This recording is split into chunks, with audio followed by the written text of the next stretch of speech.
My parents told me that my grandparents built this place in 1937 as a neighborhood grocery store.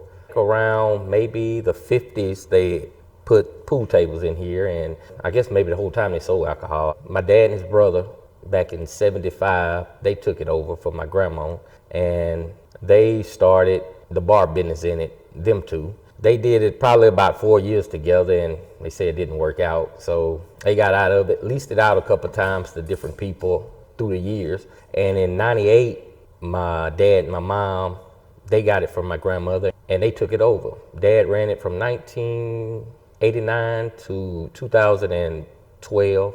2012, he got out, and he asked me and my sisters, did either one of us want it? Did any of us want it?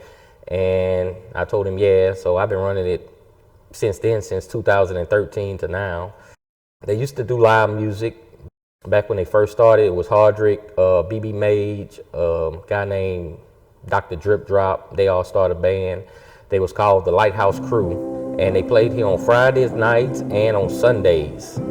Probably the late 90s, I guess. It turned in from doing it every Friday to like once a month thing. Now, my biggest attraction with it now is the pool tables. We got a league that we play on Tuesday nights. I don't do no more live music. I stopped live music back in '18. I guess you name it, they sold it. They used to actually have a meat counter on that wall right there. They sold meat, milk, eggs, bread, canned goods, everything. It would be packed. What I remember of it, it would be packed wall to wall. Back in the '90s, my grandmother lived down the street, and so on Friday nights we would have to go stay with her while dad and mom was down here. Man, cars would be lined up from here down the street both ways.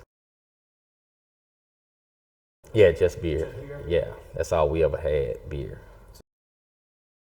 Yeah, actually Dad and Hardrick put that in because when they first started, it was just the wall, and the band came out so far, so they had all the extra space in the back, and Hardrick told Dad, why don't we make a room where actually we could put the drummer in and a couple of guys that play the guitar in, and then we have, taking up less of the room onto the floor for people to dance and party. So we actually got in a pool league, 2007, 2008. Someone came to Dad and asked him about joining a pool league, and he was like, yeah, I can put a team together.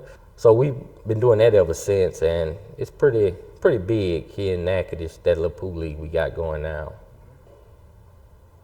The people in the community, I guess, loyal customers that kept supporting it over all those years. At one time, back in the '90s, the neighbor next door, he complained about the music when he had a band, and he actually got a lawyer, and Dad had to get a lawyer to fight it. And so actually, he put a block wall on the other side. He got a guy, Mr. Afford, to put him a block wall up there to try to muffle the sound down. They did that, and then it's like all of a sudden everything went away. The guy was like, well, I guess the place been here long as I've been, before I moved in, so I guess it's really nothing I'm gonna be able to do. And I don't have no complaints we don't have complaints with nobody else other than, if we had dances and it was packed up and down the street, if someone didn't go out and monitor that people was blocking someone's driveway, we might have someone call the cops and be like, hey, someone's blocking my driveway. But other than that, pretty much the community is behind it,